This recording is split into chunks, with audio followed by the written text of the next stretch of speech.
Sejam bem-vindos. Começa aqui mais um episódio de Os Dados da Questão, o podcast do Observador com a nova EMS, onde se fala sobre a forma como os dados e a inteligência artificial estão a ajudar empresas e instituições a encontrar novas soluções para problemas que por vezes já são antigos. Hoje falamos sobre um serviço essencial do Estado, o IRN, o Instituto de Registros e Notariado. Como é que os dados estão a ajudar o IRN a melhorar a sua gestão e a melhorar também os serviços que presta à população. É este o ponto de partida para a conversa com Jorge Rodrigues da Ponte, presidente do Instituto dos Registros e Notariado, e Bruno Damasio, investigador e professor da nova EMS, onde é, aliás, o responsável por este projeto. Eu sou o Paulo Ferreira, dou as boas-vindas a ambos. É um gosto estar aqui. Obrigado pela vossa disponibilidade. Jorge Rodrigues da Ponte, começava por si. Que questões concretas é que o IRN quer resolver, ou melhorar, se quiser, com este projeto? Boa tarde, é um prazer estar aqui. O IRN é um instituto que está espalhado por todo o país. Não é? Nós acompanhamos o cidadão do nascimento até à morte. Literalmente. Entidades coletivas, prédios, automóveis, embarcações. E temos uma rede muito grande, 428 conservatórias, temos 4.500 funcionários e precisamos de continuamente fazer análises sobre se a nossa presença no território e os serviços que prestamos ao cidadão está de acordo com as solicitações, está de acordo com a digitalização que está em curso. Temos uma idade média muito avançada, de cerca de quase 60 anos de idade, e por isso solicitamos à Nova um estudo para perceber como é que os trabalhadores estão no território, como é que eles, que idade é que têm, que distribuição é que têm nos tipos de serviço que nós prestamos e como é que nós podemos perspectivar o futuro. Ou seja, esta geração está quase a reformar-se, a aposentar-se, estamos a recrutar novos trabalhadores e como é que eles vão entrar e que IRN é que nós temos que ter quando eles entrarem. Dada a idade que eles têm, muitas questões sobre absentismo, que é relevante para os serviços. Nós prestamos serviços cara a cara com o cidadão e por isso queríamos analisar isso para ter uma fotografia correta sobre o que é que se passa nas conservatórias e como é que os novos trabalhadores que vão entrar vão chegar a essas conservatórias. Foram identificadas diversas questões muito interessantes para o futuro, umas mais imediatas que nós já estamos a tentar implementar, nomeadamente na conciliação da vida profissional e pessoal, e outras também no desenho das valências que apresentamos, se apresentamos apenas em balcão, se apresentamos no digital, se apresentamos no mix, como é que enquadramos aí também os profissionais jurídicos, também que são os nossos quais principais clientes, e por isso quando contactámos a Nova, o objetivo foi precisamente ter esta fotografia mais exata sobre o que se passa nos conservatórios, não que nós já não tenhamos essa informação, muitos dados foram, claro, naturalmente que vêm do IRN, mas acho que era importante periodicamente termos um contacto com a academia para aplicarem métodos científicos para fazer estes estudos e tivemos ótimos resultados até em termos académicos e científicos. Muito bem. Bruno Damasio, com a definição destas necessidades do IRN, como é que vocês estruturaram o projeto? Boa tarde, Paulo. Agradeço o convite. Exatamente. De facto, isto insere-se é um fenómeno muito amplo. Como, aliás, tem referido o The Economist dos dados, tornaram-se uma infraestrutura económica invisível, como a eletricidade, como as redes de transporte, e, portanto, aqui não se trata apenas de tecnologia, mas de um ativo estratégico para a economia e para a capacidade de tomada de decisão das organizações. E, portanto, aqui não é já sobre ter dados, é como transformar esses dados em decisões. E, portanto, a economia de dados é, acima de tudo, uma economia de decisão. E foi exatamente isso que aconteceu aqui. O IRN dispõe de muitos dados, como, aliás, acontece em geral na administração pública, mas esses dados por si não garantem a capacidade decisional e, portanto, não é escassez de dados, é a incapacidade de transformar a inteligência acionável. Que é preciso organizá-los de alguma maneira, relacioná-los. Nem mais. No caso do IRN, isso traduziu-se em questões muito concretas.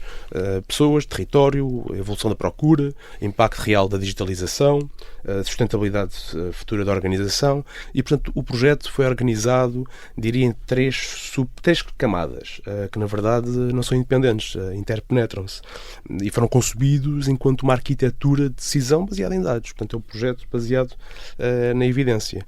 O primeiro subestudo, se me permitem, foi um diagnóstico da realidade. foi de cariz mais descritivo, e fizemos digamos, um diagnóstico estrutural profundo e também territorial no IRN. Caracterizamos trabalhadores em detalhe, estruturas etárias, carreiras, entradas ao longo do tempo, desigualdades salariais, portanto criámos métricas como, por exemplo, o índice de Gini, teremos a oportunidade de falar disto mais adiante. Aplicado internamente. Aplicado internamente, ao nível da unidade, conservatória a conservatória, criámos este tipo de métricas. A dimensão espacial também não pode ser descurada, traduzidas em coordenadas de longitude e latitude, com recurso a APIs e cálculos de distância, precisamente para adressar este ponto que o Jorge aqui referiu, portanto, a questão da mobilidade, casa-trabalho e da conciliação, vida pessoal e profissional. O segundo estudo entrou uma camada de inteligência artificial, portanto, mais profunda. No fundo, o que fizemos foi transformar esse diagnóstico em capacidade de decisão. E, portanto, combinámos técnicas econométricas, estatísticas, de machine learning, de inteligência artificial, escolhendo cada método em função do problema e não, digamos, por moda tecnológica, se me permitem esta expressão. E desenvolvemos modelos preditivos, modelos que têm capacidade de prever a procura dirigida a cada unidade do IRN.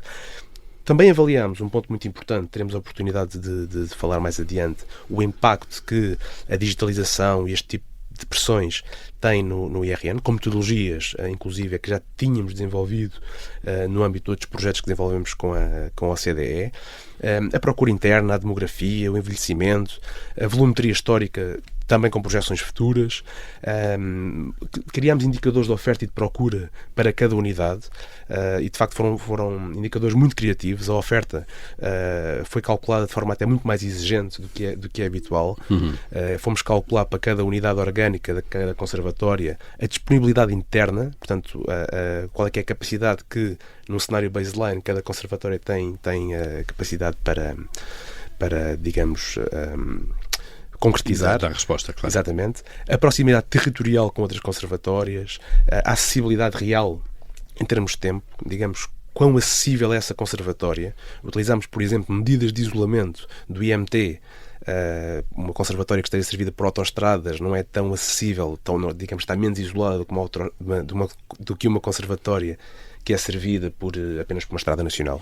E, portanto, tudo isso permitiu calcular estes indicadores de oferta. Mas também temos médias de atendimento.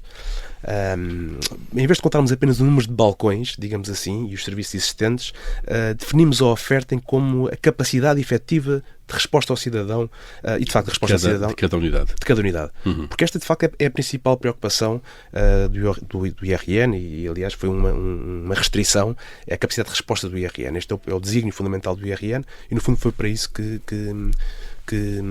contribuímos. Portanto, integramos várias dimensões, a disponibilidade real, digamos, a distância alternativas, a acessibilidade, isolamento territorial, tempos médios.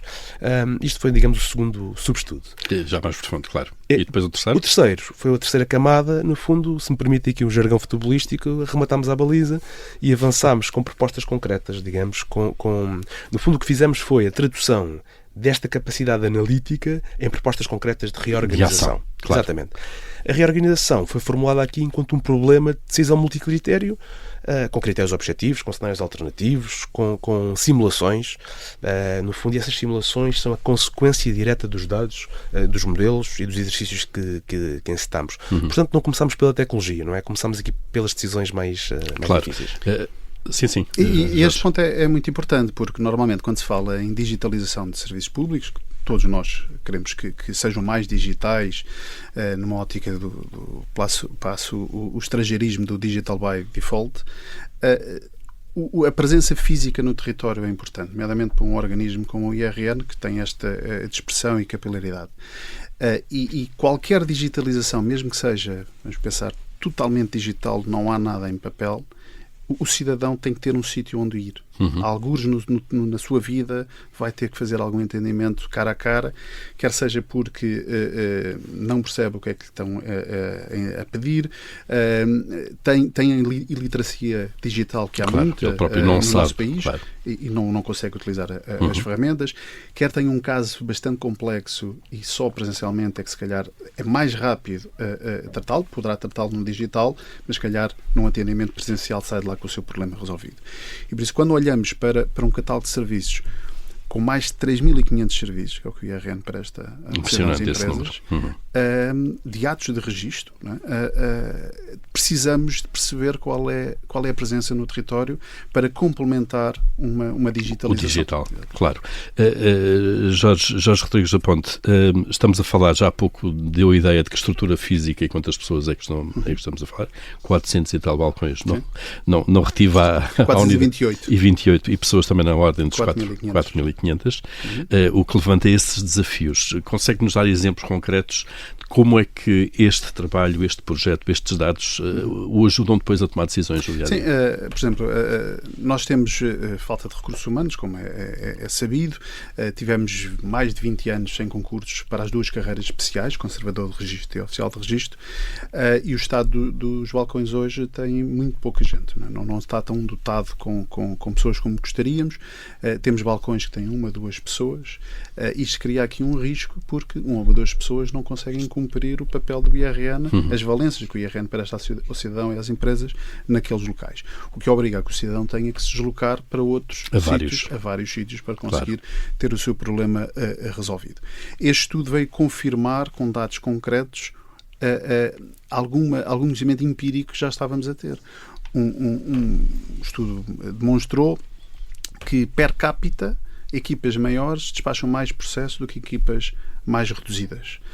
Ou seja, há um efeito de escala aí também. Há um efeito de escala, há um efeito de estar com colegas e conversar, não é? Há uma parte social do trabalho que é importante para avançar mais rapidamente.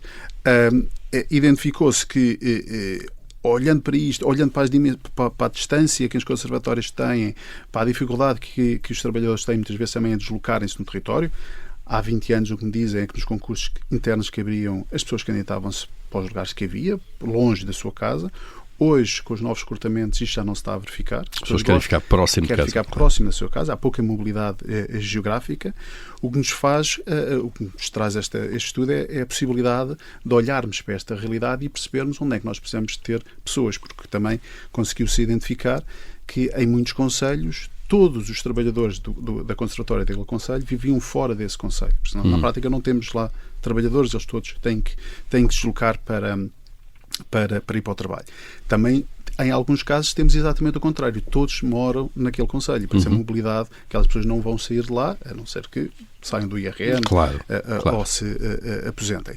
E por isso, isto permite-nos, agora que temos recrutamentos a acontecer, felizmente este ano, já entraram 120 conservadores, já estão nos conservatórios e estão 30 em formação. Temos 135 oficiais também já nos conservatórios e temos 485 em recrutamento, e já nos permite perceber onde é que eles nos fazem falta e onde é que eles devem ir para conseguirem ficar lá e conseguirem prestar a valência que nós precisamos. Otimizando aí a proximidade local de trabalho, local de residência. Correto, exatamente. Com isso. Bruno Damasio, que outros dados é que conseguiram obter disto? Portanto, isto são dados internos, digamos, da orgânica e da gestão do IRN. A questão da procura, por exemplo, a evolução da procura. Isso faz como? Projeção de população, por exemplo? Exatamente. De facto, quando olhamos pegando nisto que disse aqui que o Jorge, quando olhamos para esta dimensão, percebemos que, de facto, estamos perante um sistema complexo. Não é? Um sistema muito complexo. E sistemas complexos não se podem gerir com intuição, gerem-se com dados, com método, com simulação. De facto, ao contrário de muitas reformas, que muitas vezes se ficam por decisões macro, que não são articuladas com os serviços, nós dissecámos a atividade do IRN ao nível do processo. Portanto, estes 3.000 processos, nós fomos apurar qual é que era a quantidade de tempo necessária para concluir cada um dos processos, não é? E, portanto, sabemos qual é que é a percentagem, porque fomos reunir com todos os ciclos de vida, reuniões muito exaustivas, e percebemos exatamente, por exemplo, tramitar um processo muito simples. Jorge, um exemplo de um processo... Um registro de nascimento. Um registro de nascimento. Uma alteração de órgãos sociais, qualquer coisa assim. Qual é que é a percentagem de dedicação de um conservador, ou de uma conservadora, de um oficial de registros, etc. E, portanto, mapeámos a atividade de baixo para cima. Portanto, sabemos exatamente qual é que é o tempo disponível, qual é que é o tempo necessário para que o IRN possa, digamos, conduzir a sua E a questão das competências, não é? E a questão das competências. Que era muito importante e que nós gostávamos de começar a fazer uma gestão de recursos humanos com base nisto. Nós precisamos de gerir as competências, porque, dado tamanho deste catálogo de serviços, que é uma coisa muito, muito impressionante. São 3.000, não é? Mais de 3.500. Um funcionário do IRN, ainda por cima, porque há uns anos foi alterada as leis das carreiras e por isso um conservador ou um oficial de registro é conservador e oficial de registro de todas as áreas. Eles têm que saber de tudo. Não é? Gerir as competências também é importante, porque não é só por termos a pessoa disponível que ela saberá fazer aquela tarefa no menor curto espaço de tempo possível. E por isso entra aqui a parte de digitalização. Também houve 3 cenários de digitalização que também ajudaram a desenhar este modelo, desde processos totalmente digitais até processos meio digitais, até o que temos hoje, e isto identificou-nos que nós precisamos claramente de começar a olhar para as pessoas e a perceber o que é que podemos fazer ao longo da sua carreira de trabalho para aumentar as suas competências, em alguns casos para especializar, outros para generalizar. Portanto, em que sítios é que isto faz sentido? Chegámos, por exemplo, a um caso em que tem que existir por distrito, e os distritos já não são o que eram antigamente, mas por distrito, e olhando para essa realidade que as pessoas percebem mais, perceber onde é que nós temos que ter especialização, os conservatórios dedicadas. O Bruno há pouco falou dos ciclos de vida, porque nós andamos a trabalhar à volta do ciclo de vida do cidadão, ciclo de vida da empresa, da atividade coletiva, do prédio e do automóvel. Por isso, como é que nós podemos, à volta destes ciclos de vida, perceber onde é que temos que ter esta valência especializada e onde é que podemos ter agregada um conjunto de valências. Porque a procura também é diferente, imagino, em termos territoriais, e as necessidades da população ou das empresas também não são todas as mesmas. Sim, mas não há competência territorial e por isso qualquer cidadão pode ir a um sítio qualquer do país, que entender, pode ir à Conservatória do Corvo e fazer um pedido de uma fusão de empresas, que é um pedido complexo. Complexo, claro. Muito bem. Nós vamos despedir-nos aqui dos ouvintes de FM, da rádio, mas vamos continuar esta conversa em podcast. Portanto, quem nos ouve na Rádio Observador já sabe, pode procurar este episódio do podcast dos Dados da Questão e continuar a ouvir esta conversa com o Jorge Rodrigues da Ponte e o Bruno Damasio. Bom, já estamos então só em modo podcast para continuar esta conversa com o Jorge Rodrigues da Ponte e o Bruno Damasio. Bruno acabou por não responder em FM à pergunta. Acho que por bons motivos a conversa tornou-se tão Exato, as conversas não se controlam quase, elas vão ter vida própria. Exatamente. Não, de facto, acho que queria só aqui reforçar 4 pontos, digamos, resultados preliminares, depois teremos tempo de dissecar com algum detalhe. No fundo, estes resultados que emanam do primeiro subestudo, da primeira camada. E 4 pontos fundamentais. De facto, as primeiras respostas foram muito claras, sobretudo a nível dos recursos humanos. Quando olhamos para a estrutura etária da força de trabalho do IRN, percebemos que de facto que há aqui é uma força de trabalho relativamente envelhecida. De facto, não difere muito daquilo que é a generalidade da administração pública em geral. Cerca de 80% dos trabalhadores têm mais de 50 anos, 40% ir-se-ão aposentar em 2030 e nos próximos 15 anos cerca de 80%. E de facto isto muda aqui a natureza do problema. Claro, vai obrigar uma renovação grande dos quadros, claro. Precisamente. E essa renovação, para essa renovação concorrem múltiplos fatores. A própria digitalização tem um impacto, digamos, retardador, digamos, aniquilador ou pelo menos minimizador desse fenómeno. Depois, por outro lado, foi a questão, o segundo vetor, a qualidade dos dados. Antes de usarmos dados, houve um trabalho muito rigoroso de validação, de cruzamento de diversas fontes, de integração de dados. Garantimos qualidade, consistência temporal, coerência territorial, porque de facto maus dados significam más decisões, não é? Como se costuma dizer, garbage in, garbage out. E portanto, os resultados, o estudo pode ser muito bom, se estiver alicerçado em maus dados, na verdade as conclusões não poderão ser boas.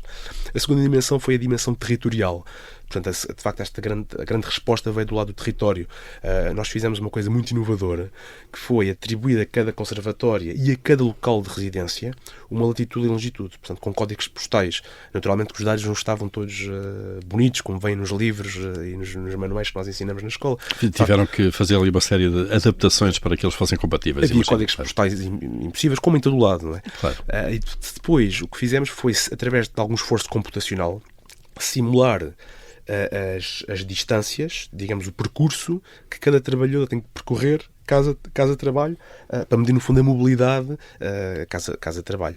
De facto, como o Jorge já aqui disse, em alguns casos, ninguém vive onde trabalha, portanto, e vice-versa. Nós chamamos isso o efeito espelho. Pode haver o caso de pessoas trocadas, entre aspas. Isto é, em dois concelhos diferentes, as pessoas que cruzam o concelho para ir trabalhar, e se calhar há aí uma otimização a fazer, se as pessoas estiverem disponíveis. Claro. Estou-me a lembrar de Viana do Castelo, onde, por exemplo, 43% dos trabalhadores desempenham funções fora do distrito. Uma outra dimensão foi a questão do absentismo. Nós modelámos o absentismo de forma também muito exaustiva. No fundo, cada trabalhador traz consigo quase uma bandeira que é a probabilidade que tem de faltar. Que isso é ótimo em termos de gestão, imagino. E os resultados foram muito interessantes. De facto, nós mostramos que este fenómeno não é linear, nem se pode modelar de forma linear. O que é que eu quero dizer com isto? E talvez algo que, em primeiro lugar, pode ser contraintuitivo, mas acabou por ser um bocadinho intuitivo, que é quando há pouco trabalho, portanto, com pouca carga de trabalho, o absentismo tende a ser grande. À medida que aumenta, o absentismo diminui, mas à medida que essa carga de trabalho se torna extremamente elevada, o absentismo volta a aumentar. Portanto, faz ali um poço quase gráfico, não é? É uma relação em U. Em função do nível de trabalho, se quisermos. Exatamente, ou seja, a questão foi encontrar pontos ótimos e, naturalmente, há heterogeneidade regional. Portanto, estes pontos ótimos variam de conservatório para conservatório. Agora, um fenómeno muito interessante foi que o número de trabalhadores, a relação entre absentismo e número de trabalhadores, como o Jorge também já aqui referiu, também se comporta dessa forma. Portanto, em forma em U, conservatórios muito despidas, digamos assim, a probabilidade de absentismo é elevada. Conservatórios com trabalhadores em excesso, se me permitem, o absentismo também tende a ser elevado. Portanto, há aqui um ponto ótimo de trabalhadores para o conservatório. O que nos leva tudo para uma questão de equilíbrio, de alguma maneira. Isso. O ideal é ter equipas médias e níveis de trabalho médios, de alguma maneira. Perfeito. Sim, excesso de trabalhadores não temos em nenhuma conservatória, não é? Certo. Mas observa-se isso, que é também muito interessante. Ou seja, temos 4 trabalhadores numa conservatória. Se um vai de férias, ficam lá 3. Se um deles, por alguma razão, adoece, o risco dos outros 2 também lhes acontecer alguma coisa, não é? Também faltarem por alguma razão, aumenta bastante.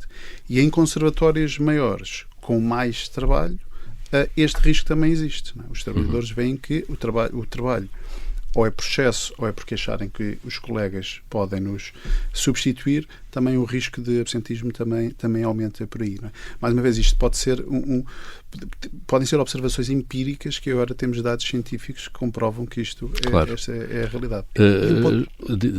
Um ponto muito importante, só para concluir, é que a relação entre absentismo e número de trabalhadores e carga de trabalho, há aqui um efeito de interação, ou seja, estas duas variáveis, número de trabalhadores, portanto, e carga de trabalho, interagem entre si. E, portanto, não atuam isoladamente. A relação por si só é não linear. Mas há uma não linearidade extra fruto desta interação. E, portanto, determinadas combinações de volumetria e dimensão de equipas maximizam o risco de absentismo, enquanto outras minimizam. E há, digamos, heterogeneidades regionais.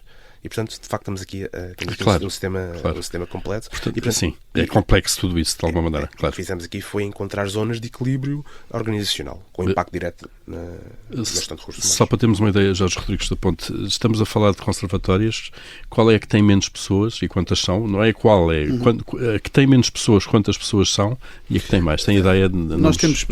Como eu falei há pouco, o Conservatório do Corvo tem até um quadro. O quadro tem mais pessoas, são cerca de 3 funcionários que lá estão, 2 estão de baixa médica e está um a trabalhar que recentemente, por exemplo, teve uma necessidade de ter uma operação. E, portanto, ficámos sem esse serviço. E depois temos que estar a movimentar pessoas de outras ilhas para a Ilha do Corvo para poder ir manter o serviço aberto em alguns dias. Mantê-lo lá presencialmente é complicado.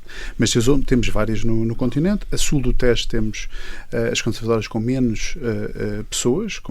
É difícil, mesmo nos concursos que temos lançado, fixar pessoas a sul do Tejo. Tem a ver com a realidade demográfica das regiões também, claro. E no Algarve também, devido à pressão e ao preço das habitações, também está bastante alto. A norte tendo muito mais gente a norte, temos conservatórios que têm 1, 2 pessoas, face aí a questões geográficas e da idade que aquelas pessoas, os trabalhadores que lá estavam, tinham. Normalmente isto são cursos que vão acontecendo periodicamente e as pessoas, quando entram todas, depois também saem todas na mesma altura, uns anos depois. E isso aconteceu em alguns locais no norte. Eu estou-me a lembrar, há uns meses em Santa Marta, Penaguião, tínhamos lá um trabalhador. Neste momento já reforçámos com mais uma oficial de registro, mas é uma dificuldade, porque lá está, aquilo é uma conservatória, não deixou de ser uma conservatória. E por isso, como é que nós conseguimos trabalhar essas pessoas, aumentar as competências, dando soluções tecnológicas ao cidadão, dando serviços online? Nós não queremos que a pessoa vá a uma conservatória, o cidadão comum, ou um profissional, um advogado, um solicitador, porque queremos garantir que temos uma plataforma tecnológica fácil e rápida e com mais eficiência. No entanto, estas pessoas podem livremente ir a uma conservatória fazer o seu pedido de registro e aí temos de ter capacidade para as atender e não, por exemplo, em Santa Marta de Naguião, enviar para Pesa da Régua, para Lamego, ali nas zonas mais... Que ainda são uns minutos largos de... Sim, mas mesmo isso, quer dizer, nós também conseguimos perceber a distância entre as conservatórias e como é que isto impacta a mobilidade dentro do espaço do território nacional. Cruzámos também com a informação sobre os residentes em território nacional, temos também esse conhecimento e conseguimos perceber qual é o impacto que isto... as apresentações, o absentismo e tudo isto está a ter nas nossas conservatórias e vai ter para o futuro. Aquelas pessoas, muitas delas, vão continuar ali a viver. Não é? Há, infelizmente, muitos concelhos que o número de habitantes tem vindo a diminuir, claro. Mas nós temos uma obrigação de manter uma conservatória aberta em cada concelho. Claro. Bruno Damasio, este tipo de trabalho pode ser replicado, imagino que em muitos outros serviços da administração pública. Claro que sim, e eu diria que esse é talvez o aspecto mais importante deste projeto. Mas para perceber a replicabilidade é preciso perceber o que realmente foi construído aqui. De facto, o que desenvolvemos não foi um estudo setorial, nem foi uma solução tecnológica. Isto, no fundo, foi uma arquitetura de decisão baseada em dados, que pode ser aplicado sempre que existem, digamos, organizações complexas, recursos limitados, e decisões a tomar com impacto real. De facto, e é replicável tanto a organizações públicas como privadas. Portanto, o público e o privado são, digamos, muito diferentes nas suas missões, nos seus objetivos, nas suas restrições, mas partilham desafios comuns, nomeadamente ter que tomar decisões sob incerteza, com recursos limitados, e é aí que os dados, os modelos de inteligência artificial se tornam mais relevantes, não é? Onde colocar recursos, como dimensionar equipas, como antecipar a procura, como avaliar o impacto da digitalização, como decidir antes que a precisão, antes que a pressão se torne uma crise, não é? E, portanto, os contextos diferem, mas a exigência de boa decisão é transversal. E o que torna este modelo replicável também não é a tecnologia, foi o método, foi a metodologia que nós desenvolvemos.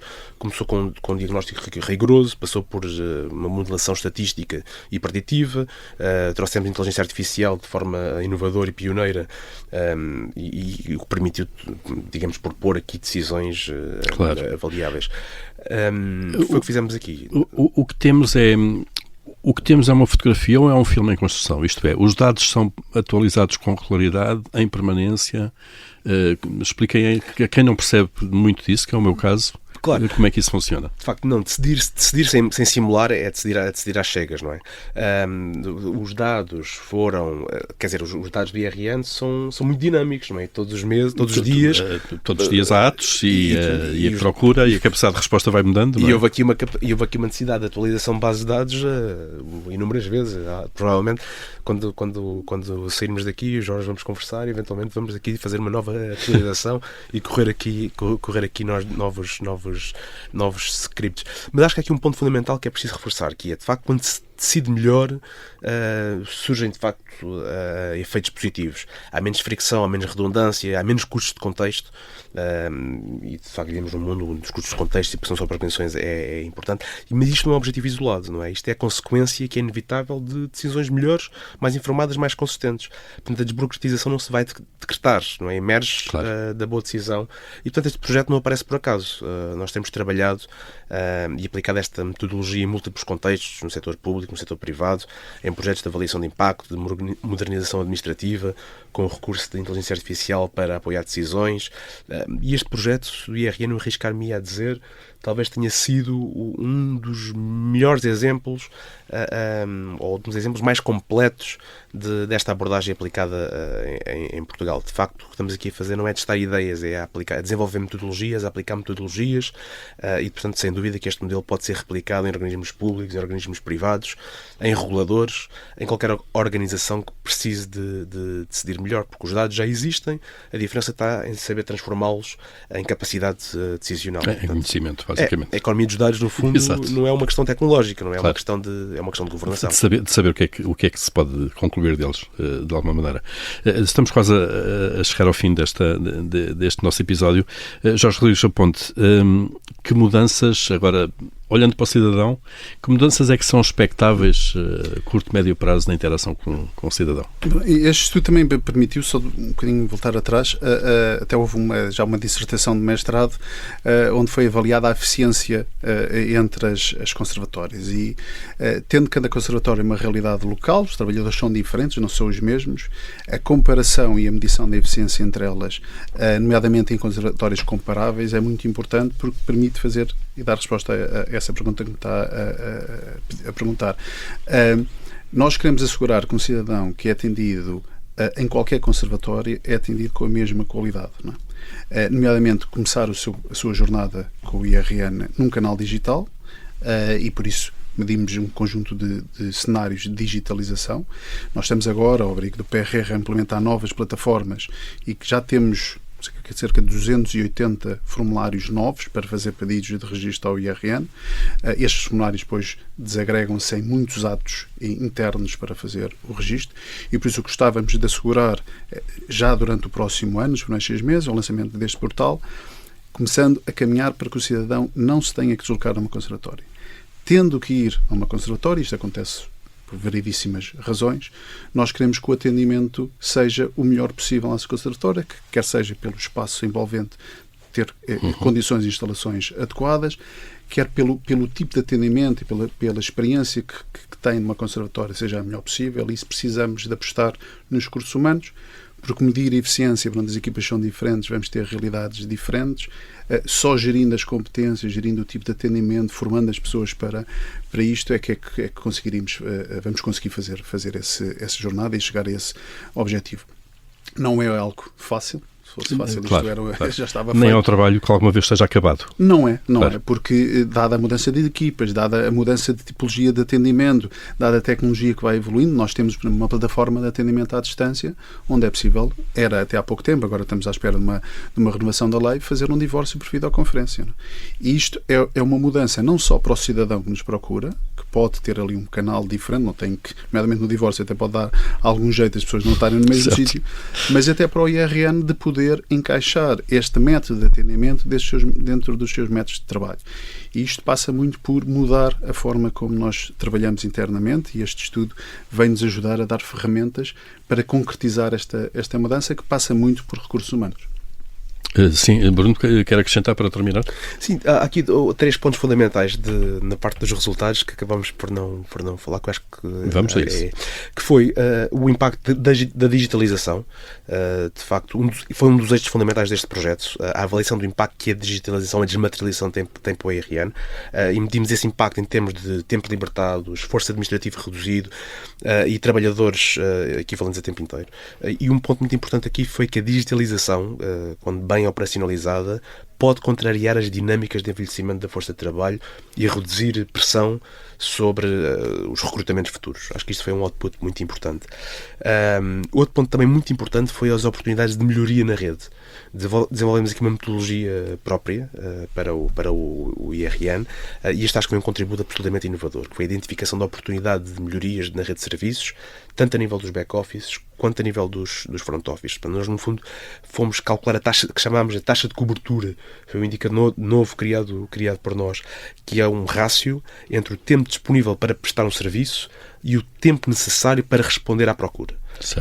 E fizemos projeções até 2030 destes indicadores. Portanto, acho que é notável. No fundo, para perceber a capacidade de resposta àquilo que vai ser a procura. Tendo em conta previsões sobre recrutamento de futuros, previsões sobre aposentações, o impacto da digitalização, complexidade de cada processo e por aí fora. As heterogeneidades regionais, precisamente. E, por fim, foi a dimensão, digamos, o dimensionamento ótimo de recursos humanos. Foi uma das propostas que entregámos ao IRN. Portanto, de facto, com base nesta abordagem, foi possível avançar com algo que eu acho que é muito raro na administração pública, que é a identificação do número, do ponto ideal de trabalhadores, conservatória a conservatória, tendo em conta a volumetria, a complexidade, a acessibilidade no contexto territorial. E, por fim, houve aqui nós chamamos o compêndio do estudo, que foi a última camada, que foi... fechámos o ciclo. Não é? Começámos por fazer um benchmarking internacional muito profundo, analisando diferentes modelos organizacionais de referência e também tendências internacionais, e fizemos aqui um exercício de projeção estratégica, não é?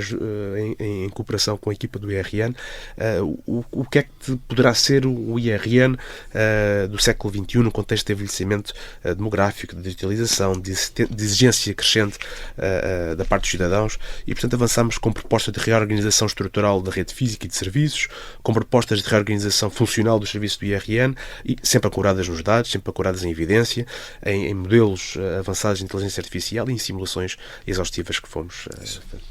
Muito bem, então o IRN cada vez mais preparado então para as grandes mudanças. Claro, e os cidadãos agradecem, como é evidente. Toda a gente agradece com esta mudança de processos. Agradecemos ao Bruno Damasio e ao Jorge Rodrigues da Ponte a presença neste nosso episódio dos Dados da Questão. Este é o podcast do Observador com a nova IMS. Hoje olhamos para o processo de transformação tecnológica e organizacional que pode estar em curso ou a iniciar-se no IRN, o Instituto de Registros e Notariado. Nós voltaremos proximamente com um novo tema, nova área, novo caso e novos convidados, certamente. Até lá.